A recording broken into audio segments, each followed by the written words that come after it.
তবে এই ঘটনাটা ঘটছে পূর্বের শত্রুতায়।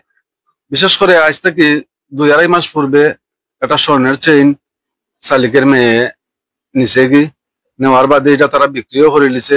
বিক্রি করার পরে কেন মধ্যস্থতাকারীরা ঢুকছেন, ঢুকিয়া বিচার কইরা 25,000 টাকা দিছেন। ও সূত্রপাত থেকে আইছে যে থাকার জায়গা লইয়া, তোর কেন জায়গাও নাই, ঘরও নাই, আর তুই বাড়িত অসামাজিক কার্যকলাপ করবে। তোর ছেলে একটা গাঁজাকুর মদকুর, বাড়িত মনে যে সময় ওই সময় আইয়াও হে এই অস্ত্র টস্ত্র লইয়া বাড়িয়া ডাকাডাকি করবো, গালাগালি করবো, তুই বাড়ি থাকি যা। এর পরিপ্রেক্ষিতে এই এই যে দোনাই চাচা তানের এই ফুফুর ঘরে ফুফুর সতীনের ছেলে সে করছে গীতা একটা স্টাম্প করে লিছে যে তার ফুফুই তার সৎমায় তারে মানে বাড়িটা দিয়া গেছেন কি, দান করে গেছেন কি।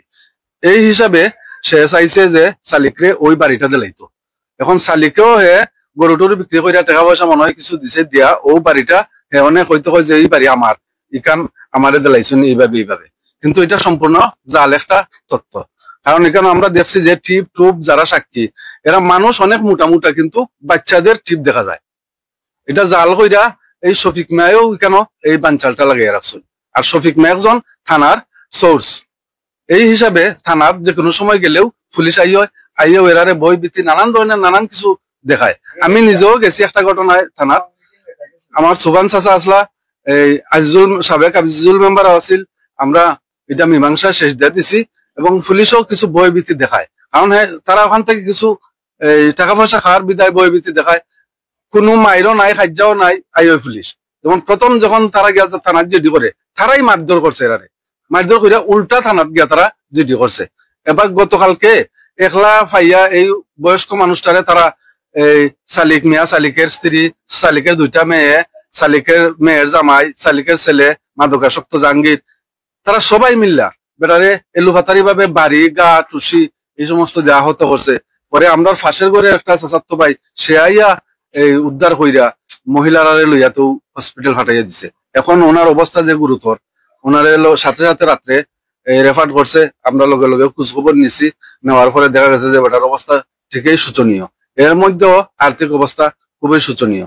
কারণ ওনার ছেলে একটা সে কোনো কাজকর্ম করতে পারে না, অসুস্থ মানুষ, এমনি মোটা দেখতে অনেকেই বলবে যে খুব ভালা, আসলে কিন্তু সে অসুস্থ।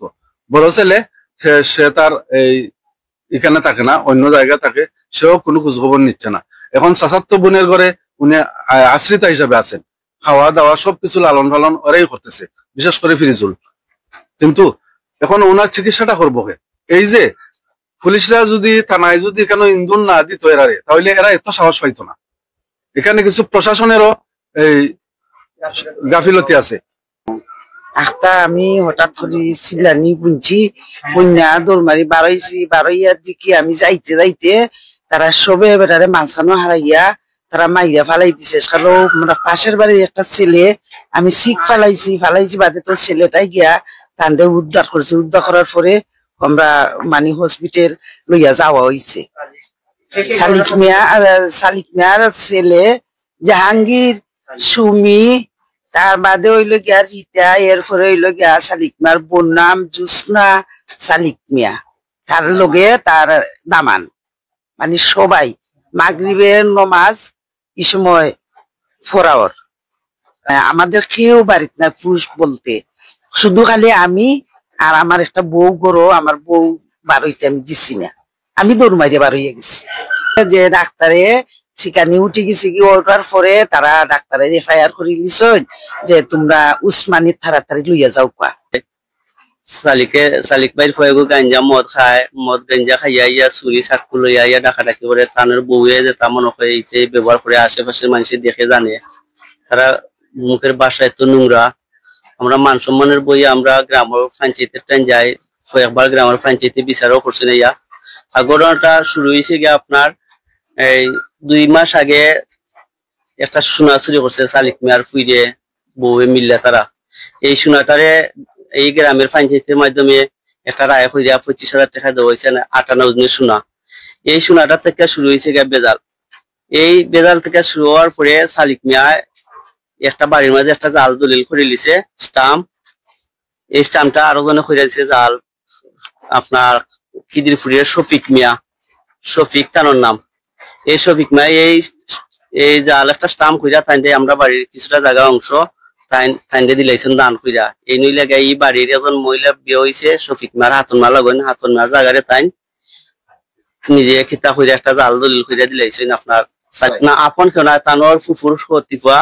এই হতিফা একটা জাল দলিল খুঁজা দিলাইছেন। এই দলিল থেকে এই সমস্যাটা ঘটার এরপরে তারা মামলা টামলা করে শফিক মিয়ায় পুলিশের দালালি করে যে কোনো সময় পুলিশের এঙ্গেলে আনাইয়া বিভিন্ন ভাবে আমরা কাছে সাদা দাবি করে তার কাছে টেকাইতাম, পুলিশ আইতো না, পুলিশ মীমাংসা যাইতাম, নাইলে বইবিতি দেয় যে কোনো মামলা আমরা ঢুকাই দিলাইব। এই আর কি আমরা অসহায় মানুষ, আমরা এই পর্যন্ত আছি। পুলিশ সমাধান বলতে আমরা বাড়িতে ছিল হওয়ার পরে তারা আমরা গ্রামের মানুষের চাইছিল থানাত নেওয়ার পরে একটা আপোষ মীমাংসা হয়েছিল, থানাত এটা শেষ করে দেওয়া হয়েছে। এটা আমরা গ্রামের যে বিচারিক খবর আছে তারা গেছে। এরপরেও বাদে আবার পুলিশ আনছি, কেন কোনো মায়ের ডেঙ্গা নাই, তারা বারবার পুলিশ আইন নয়। আর এটা মধ্যস্থতা করে শফিক মিয়া এই জাল যে দলিলটা যে কইরা দিছে এই মানুষের মাধ্যমে এই অবস্থা। এই একটা দলালি করেন, এই আবার আমরা কইন তোমরা বাড়িতে পুলিশ আইতো না, তোরা টাকা পয়সা দাও আমি শেষ কইরা দিব নে। আমরা টাকা পয়সা নাই, আমরা দিতাম পারি না।